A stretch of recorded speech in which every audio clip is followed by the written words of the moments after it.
আজকে সকাল সকাল বুনু দেখছো একাই কাজ করছে, কারণ মায়ের প্রচুর শরীরটা খারাপ। আর এদিকে আমার সোনা বোনটা চুপটি করে বসে আছে, আর এদিকে দেখছো মা শুয়েছে, কারণ মায়ের আজকে 2 দিন ধরে প্রচুর শরীর খারাপ। সেই জন্য আজকে বুনু একাই বাড়িতে সব কাজগুলো করছে, আর অনেক কষ্ট করে মা আজকে রেডি হয়েছে। আর মাকে তো পুরো খারাপ লাগছে। আর এদিকে মাসিও রেডি হয়ে গেছে, আর এদিকে আমার বাবুও চলে এসছে তাড়াতাড়ি কাজে থেকে। আর এদিকে মাকে নিয়ে এখন ডাক্তারখানা যাবে। আর টোটোটা একটু লেট করে এসেছিলো, সেই জন্য একটা দিদা ওদের সাথে চলে গেল। আর তারপরে এইদিকে দেখছো আমি যাচ্ছি মামাদের বাড়ি, কারণ মামি বলেছিল তোদেরকে রান্না করতে হবে না, আজকে আমাদের বাড়িতে খাবি। আর সেই জন্য মামিদের বাড়িতে আজকে খাবো। আর এদিকে একটা দিদাও এসেছিলো। আর এদিকে মামি রান্না করছে কচুর তরকারি, বেগুনের টক আর ডিম পোস্ত করেছিল, কারণ আজকে আমরা তো ডিম কেউ খাই না। তো সেই জন্য কচুর তরকারি আর এইগুলো দিয়ে খাবার খাচ্ছিলাম। আর এদিকে বুনুটা দেখছো কেমন একা একা খাবার খাচ্ছিল। আর তারপরে এদিকে দেখছো আমিও খাচ্ছিলাম। তো খাওয়া দাওয়া শেষ হয়ে গেছে। তারপরে এদিকে দেখছো কালুনিকে দিয়ে দিলাম, আর কালুনি এদিকে খাবার খাচ্ছিল।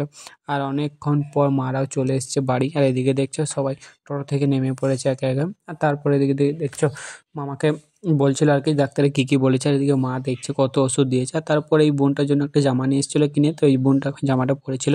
তো আজকে এইটুকু ভিডিও ছিল, বাই টাটা।